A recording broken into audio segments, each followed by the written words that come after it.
नमस्कार। आज मैं भक्तिकालीन संत कबीर के प्रसिद्ध पद जाग प्यारी अब का शोभे की व्याख्या प्रस्तुत कर रहा हूँ। कबीर संत काव्यधारा के प्रखर कवि हैं। उनके पद अपने आप को जानने समझने की प्रेरणा देते हैं। उनकी कविता आत्मबोध और आत्मज्ञान की कविता है। कबीर आत्म साक्षात्कार के माध्यम से परमात्मा को प्राप्त करने की बात करते हैं। प्रस्तुत है जाग प्यारी अब का शोभे, पहले पद और फिर उसकी व्याख्या।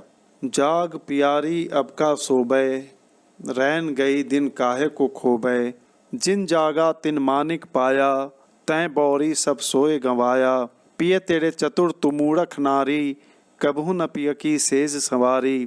तैं बौरी बौरापन किन्ही, भर जोबन पिय अपन न चिन्ही। जाग देख पिय सेज न तेरे, ताही छाड़ी उठ गए सवेरे।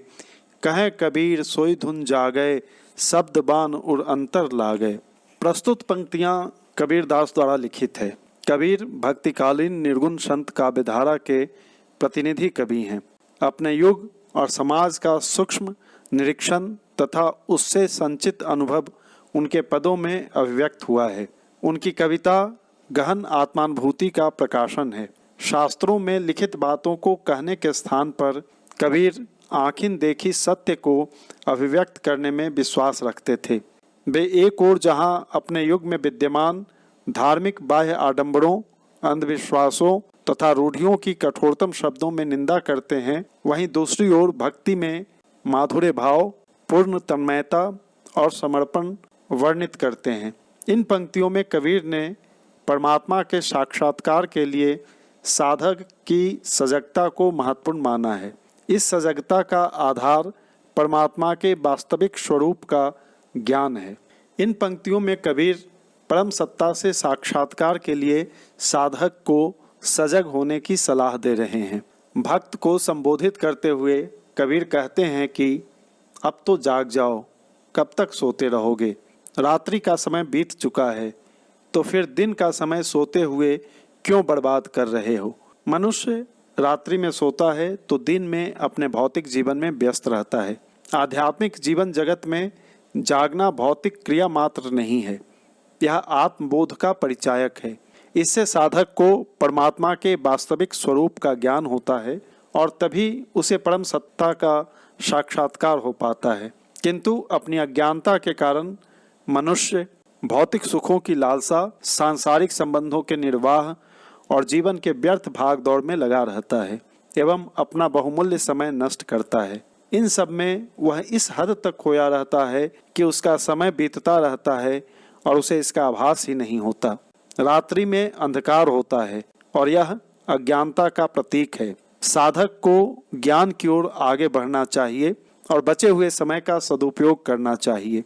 इसलिए कबीर भक्त को सावधान करते हुए कहते हैं कि अब जागने का समय आ गया है, ताकि बचे हुए समय को सार्थक बनाया जा सके। अगर उस परम सत्ता का साक्षात्कार करना है तो साधक को अज्ञानता रूपी रात्रि को छोड़कर दिन रूपी ज्ञान के प्रकाश में आगे बढ़ना होगा। उसकी सजग चेतना ही ईश्वर तक पहुंचने का मार्ग प्रशस्त करेगा। कबीर भक्त को संबोधित करते हुए कहते हैं कि जो जागृत होता है उसी को अमूल्य रत्न प्राप्त होते हैं। अगर व्यक्तिगत जीवन की बात की जाए तो वहाँ भी सफलता हासिल करने के लिए हमें अपने लक्ष्य के प्रति सजग, सचेत और प्रयासरत रहना पड़ता है। कबीर के कहने का अभिप्राय यह है कि जो साधक ज्ञान की चेतना से युक्त है वही जागृत है और वही परमात्मा रूपी माणिक्य को प्राप्त कर सकता है। वे भक्त को सावधान करते हुए कहते हैं कि अब तक अपने पागलपन में तुमने बहुमूल्य समय सोते हुए गंवा दिया है। कहने का अभिप्राय यह है कि अज्ञानी व्यक्ति सुषुप्तावस्था में होता है। वह भौतिक दृष्टि से भले ही जगा हुआ हो, लेकिन बौद्धिक और मानसिक तौर पर वह सोया हुआ ही होता है। दरअसल कबीर के कहने का मतलब यह है कि मनुष्य जीवन भर भौतिक सुखों की लालसा में उसकी पूर्ति के लिए भागता फिरता है। पारिवारिक और सामाजिक संबंधों को निभाने में उसकी पूरी उम्र निकल जाती है, लेकिन उसकी आंखों पर माया मोह का पर्दा पड़ा रहता है और व्यक्ति उससे मुक्त नहीं हो पाता। दुनिया के गोरख धंधे में उलझे रहने के कारण उसके पास ब्रह्म परमात्मा और आध्यात्मिक भाव के बारे में सोचने का अवकाश ही नहीं रहता तथा उसका अमूल्य समय व्यर्थ में नष्ट हो जाता है। जीव की यह अज्ञानता उसे परम सत्ता का साक्षात्कार करने से रोकता है। कबीर परमात्मा को पति के रूप में तथा साधक को पत्नी के रूप में वर्णित करते हैं।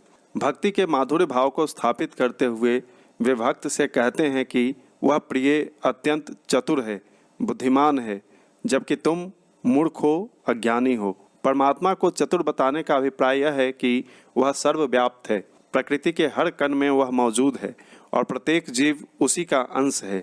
ईश्वर को हर प्राणी की जानकारी होती है, लेकिन मनुष्य अपनी मूर्खता में अपने आप को सबसे श्रेष्ठ समझ लेता है तथा सांसारिक सुख सुविधाओं और भोग विलास में डूबा रहता है। मनुष्य अपनी अज्ञानता के कारण परमात्मा के वास्तविक स्वरूप को नहीं समझ पाता और केवल बाह्य कर्मकांड के माध्यम से उसे प्राप्त कर लेना चाहता है। उस परम सत्ता तक पहुँचने के लिए जिस समर्पण भाव और एकनिष्ठ प्रेम की आवश्यकता होती है, साधारणतः मनुष्य में उसका अभाव होता है। इसलिए कबीर साधक से कहते हैं कि उस प्रिय से मिलन के लिए तुमने कभी सही दिशा में और सार्थक प्रयास नहीं किया। सेज संवारने का अभिप्राय है कि साधना में लगन और तन्मयता होनी चाहिए, लेकिन अज्ञानता के कारण जीव अपनी ही दुनिया में खोया रहता है। माया मोह में डूबा मनुष्य अपने आप को भक्ति में पूर्णतः समर्पित नहीं कर पाता है। कबीर भक्त से कहते हैं कि अपने पागलपन में, यौवनावस्था में तुम उस प्रिय को पहचान नहीं पाए। कवि के कहने का अर्थ यह है कि यौवनावस्था में अपनी अज्ञानता और अहंकार के कारण जीव भौतिक सुख साधनों के प्रति इतना अधिक लोलुप होता है कि आध्यात्मिक जीवन की ओर उसका ध्यान ही नहीं जाता। जीवन की इस अवस्था में उसकी महत्वाकांक्षा, लालसा और कामना इतनी प्रबल रहती है कि परम सत्ता के संबंध में सोचने तथा उसे जानने की उसे फुर्सत ही नहीं होती। जीवन के भोग विलास में डूबा जीव यह नहीं समझ पाता कि परमात्मा ही उसका सर्वस्व, एकमात्र आधार और प्रिय है। इसलिए कबीर सामान्य जीव को सावधान करते हुए कहते हैं कि अभी भी समय है, जाग जाओ, क्योंकि वह प्रिय अब तुम्हारे साथ नहीं है। वह तुम्हें छोड़कर सुबह ही उठकर जा चुके हैं। इसलिए कबीर कहते हैं कि उस प्रिय को पाने के लिए अब तुम्हें जागना पड़ेगा, अर्थात ब्रह्म के वास्तविक स्वरूप को जानना होगा। यानी अब यह साधक का कर्तव्य है कि वह उस परम सत्ता की खोज करे।